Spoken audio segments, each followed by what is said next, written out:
Thank you.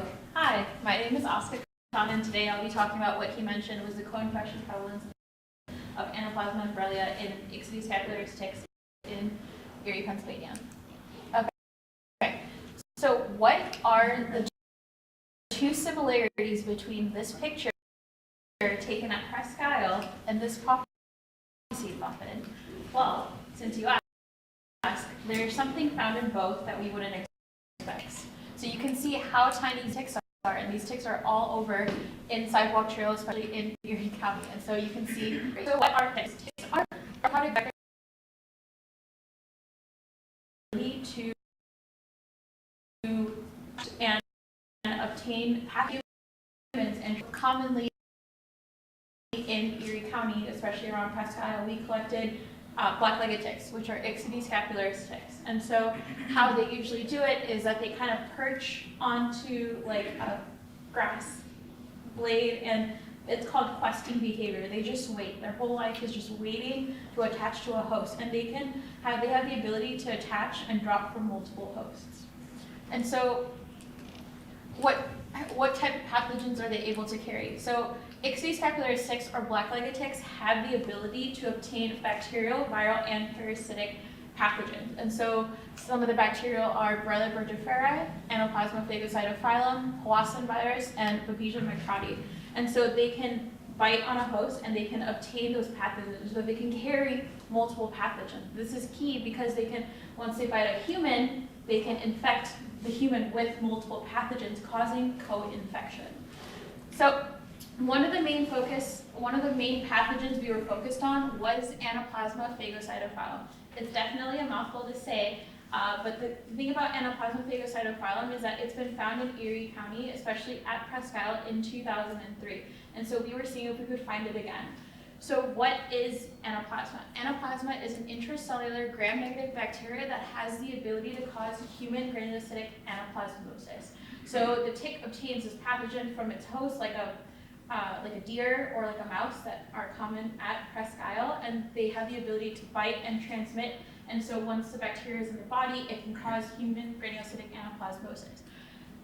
Commonly, there is an incubation period after the tick bite, and once the tick bite is there, 1 to 2 weeks incubation, and then you have day 1 to 5 after incubation is early disease, where the symptoms are usually self-limiting.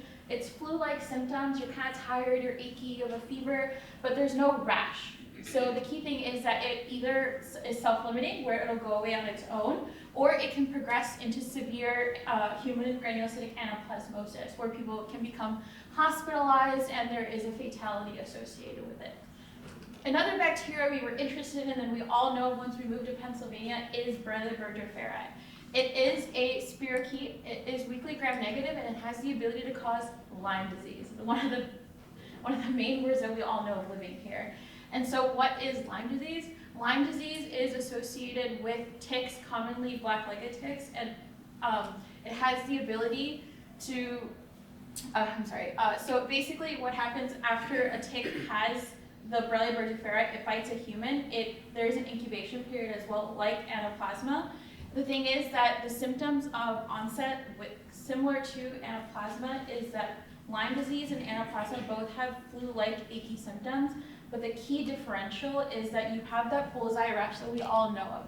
However, that bullseye rash is only present in 70 to 80% of people. So if somebody is co-infected with Lyme disease and anaplasmosis, they may definitely be diagnosed with Lyme disease, but you won't know they have anaplasmosis unless you do particular testing looking for anaplasmosis. And so this is quite important, especially with our research, is because if people, especially like in Erie County, there are about 124 people infected with Lyme disease last year. And so we didn't know if they had anaplasmosis because doctors aren't particularly looking for anaplasmosis. They see that bullseye rash, they're like, Lyme disease, let's treat it.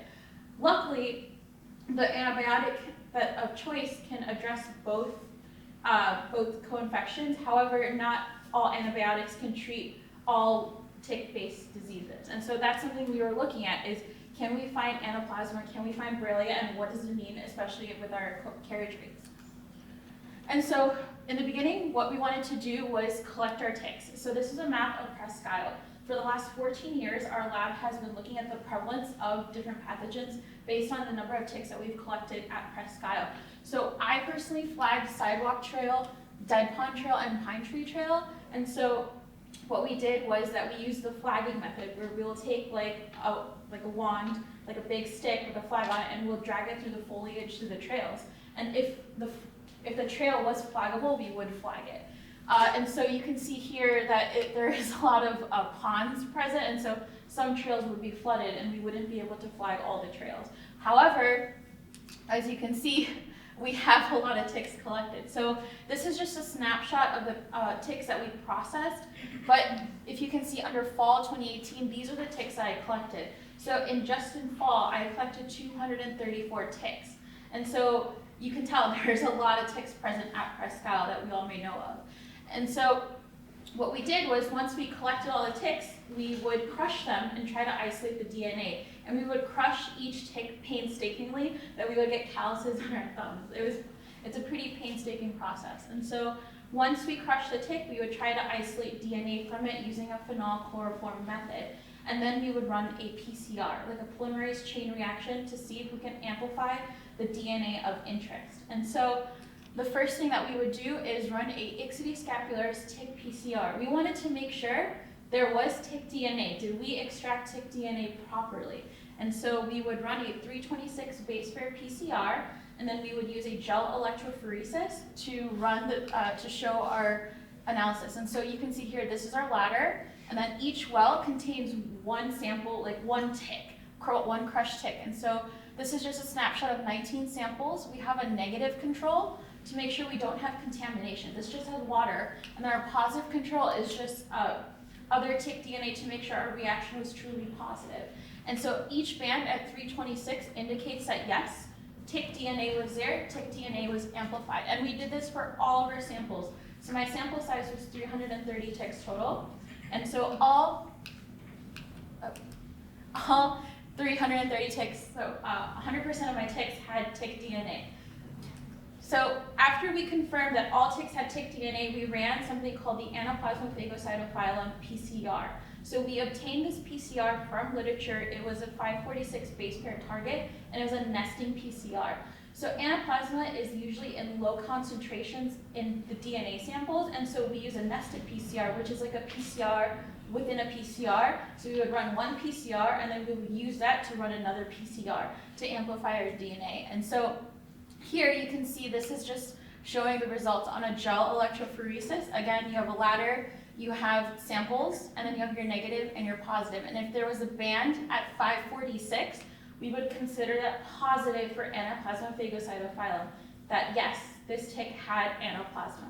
And so what we did was we would cut them out and actually send them outside to another lab to do Sanger sequencing to make sure, because this was our first time doing Anaplasma PCR, we wanted to make sure that yes, we amplified, that we got Anaplasma Phagocytophilum, and our results showed that yes, 15 out of 330 ticks that we found, 4.54% had Anaplasma.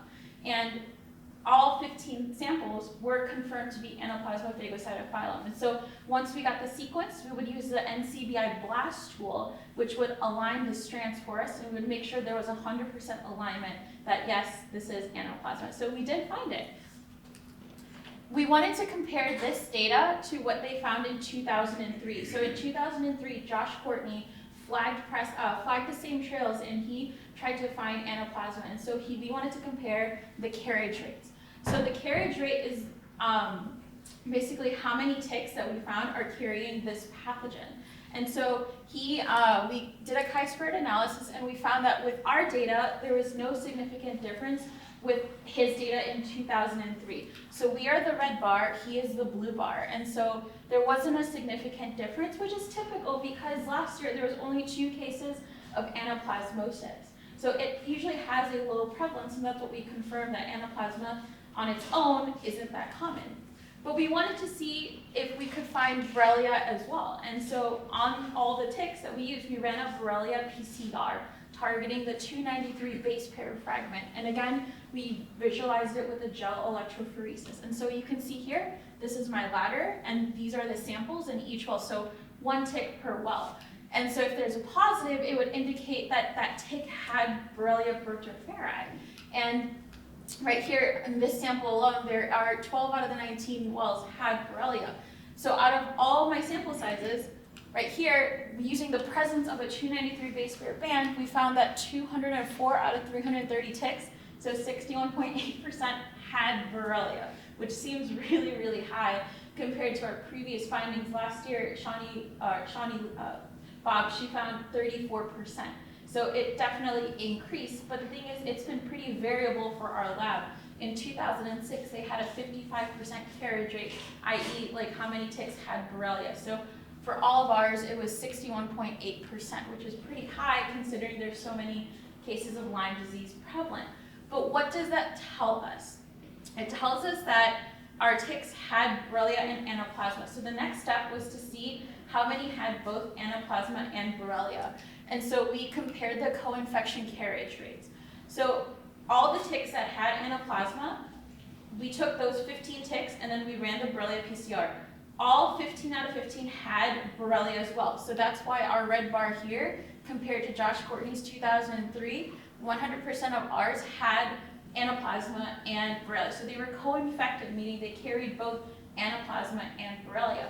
And after running a Fish's exact test, we found that even though there was no significant difference to comparing his data, it was significant for us because it means that ticks from Presque are more likely to be co-infected with Borrelia and Anaplasma, aside from just carrying Anaplasma alone. This is important because if somebody has Lyme disease, they could have Anaplasmosis compared to just having Anaplasmosis on their own. So that's why it's really key to make sure that when patients are co-infected, if patients have Lyme, it's important to do follow-up testing because if they're not prescribed the magical drug Doxycycline, they may not be treated properly. And so just linking it together, our idea is that we can use PCR as a viable tool. We can use PCR to see what ticks are carrying what pathogens, and we were able to find Anaplasma again. We're able to find Borrelia again in our ticks using PCR. What does this mean for the ticks? We know that these ticks collected from Presque have the ability to cause disease. They have Borrelia, they have Anaplasma. And it's super important, especially for healthcare providers in this area, because we know people of Erie have Lyme disease, but they may not have that many cases of anaplasmosis, but they could have Lyme disease and anaplasmosis. That's why it's really important to educate healthcare providers, because what if the provider doesn't prescribe doxycycline? The guidelines for doxycycline are always changing. The CDC just approved it for children under 8. It was actually contraindicated because it could cause tooth staining. And now recently, because of all these tick diseases, they approved it for 8-year-olds, but there are some contraindications and doxycycline isn't always prescribed. That's why it's really, really important, and our research shows that you have the chance of maybe getting both, and you may not know it because we're just focusing on the bullseye rash.